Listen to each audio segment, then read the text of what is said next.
Squirrels! So hello, and welcome to another Legends of Runeterra video. My name is Chris, and today we're going to do something a bit different, because we are today talking about the worst region combination in Legends of Runeterra. And when I say worst, what I really mean is not that it has the lowest win rate, or that, its intended synergies aren't good. More so that, as far as I can tell, there are no intended synergies between these two regions. And also, as far as I can tell, aside from, like with Shurima, with some of the regions that, haven't got champions yet, at this current moment, it's the only region combo that doesn't have any fully fleshed out intended synergies behind it, which is quite odd, and that is why we are diving into that today. Now, within the Legends of Runeterra universe, of course, there are regions that, when you think about them thematically, might struggle to sort of pair well together. I think a good example is Targon and Bilgewater. You go from the mountain of Targon and the celestial beings that live within it, and the dirty, grimy streets of Bilgewater where crime goes on, and they feel very, very different. But Riot did manage to be able to merge these two regions together. And they did that through Soraka Tahm Kench. They did it with the self-damage and healing archetype that these two champions provide. And it's a very nicely knit little deck that fits in well together, that doesn't really have, too much outside influence, but this one deck synergizes quite well, and so you can play Targon and Bilgewater together. But unlike Bilgewater and Targon, this region combo similarly doesn't maybe have the thematic links that make it easy to pair, but it doesn't have any intended synergies, whether it's between two different champions or whether it's between, random follower cards that kind of give you hints that this is what the devs were trying to push us towards. And I'm sure many of you are thinking about what exactly this region combo could be, and we're going to explore one of the wrong ideas first of all to show you that even a region combo that you've probably rarely seen in this game's history and has never really had a high win rate doesn't necessarily mean that the devs didn't intend for something to be played together. And that region combo is Demacia and Piltover and Zorn, because I'm sure many of you have maybe never seen this region combo be played together, but that doesn't mean that there isn't intended synergy between them, because there is a champion link between these two regions. It's just difficult to spot, but Riot has been spreading little breadcrumbs when they change some of these cards to sort of show us this is what we really intended all along. And the champion synergies is actually between Heimerdinger and Lux. Now, you might look at them and not think there's too much synergy between them instantly. There is, of course, sort of a general spell sort of synergy between them. But other than that, it doesn't look too clear. But if we dive into the details, you can see that there definitely was intended synergy here. For instance, if we look at the Heimerdinger change that happened in patch 1.6 here, they, of course, changed the elusive turret from the 3-mana turret to the 6-mana turret. And you might think, okay, well, yeah, I get it. Lux requires you to play 6-mana spells, and, they changed the elusive turret to 6 mana. But that was a balance change, right? That wasn't really anything to do with intended synergy.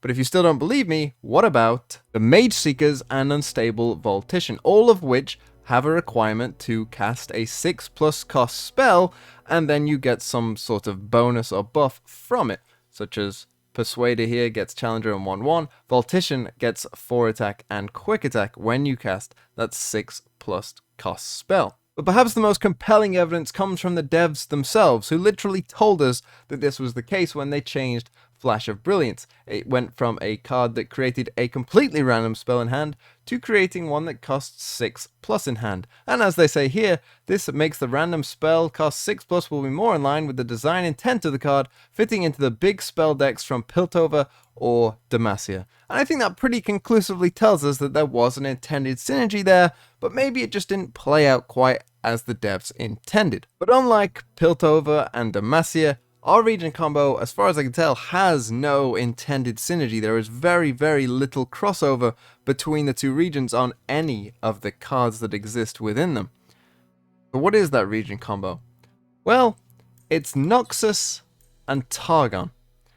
And if you just look at the champion pool from these two regions, you can very quickly see that there is very little that they have in common with others, and we're going to go through some of the potential synergies that exist, but you'll see that they're very watered down versions of others. There's almost nothing here that links the champions of one region to another. Sure, you can create a deck that is potentially, heavily one or the other and throw in a couple other of the good cards from another region, but there's such a lack of synergy here that it really makes me wonder if something went wrong along the way, because Riot normally tries to pair these regions as best as they can. It's not to say that there are no decks between these regions, of course there are, and this is perhaps a good example of one where you have Draven and Taric, where there are certain synergy points between them. If you can get an unkillable Draven with Overwhelm, it kind of makes sense, and the axes, you can use to help level up Taric. There is synergy points there,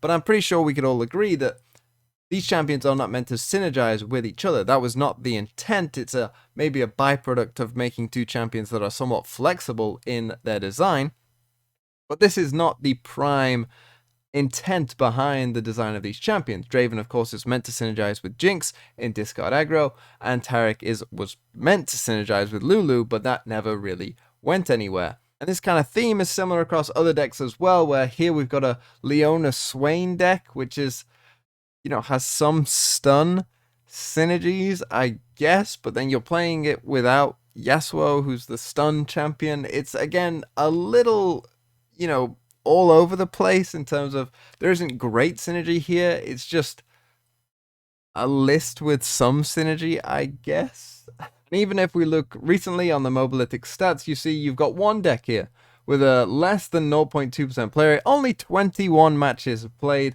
and it's this deck. Actually a decent win rate.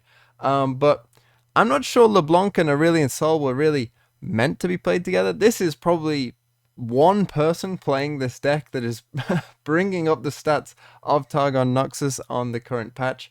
And as you can see, there isn't much really between them. Like, sure, you've got big dragons, have more than 5 attack. That's about it. There really isn't much between them at all. And I'm sure you could do this for a bunch of lists in Targon Noxus where you find small synergy points that, and maybe there's been decks created that have some synergy, but definitely no intent behind them. And that is what is confusing me, is that I cannot work out what the intent was with these regions. I just can't find it at all. And so I'd be very glad if someone else can point out to me where exactly this region was meant to shine together. And I have a video coming out tomorrow as well that will explore this a little further and maybe explain what exactly went wrong. For now, thank you so much for watching the video. I hope you enjoyed it. As I say, I will be back tomorrow exploring this idea a little bit more, because it is quite confusing that there just seems to be one region combination that doesn't have a link, but every other one does. So with that said, thank you so much for watching, and I will see you tomorrow with another Legends of Runeterra video.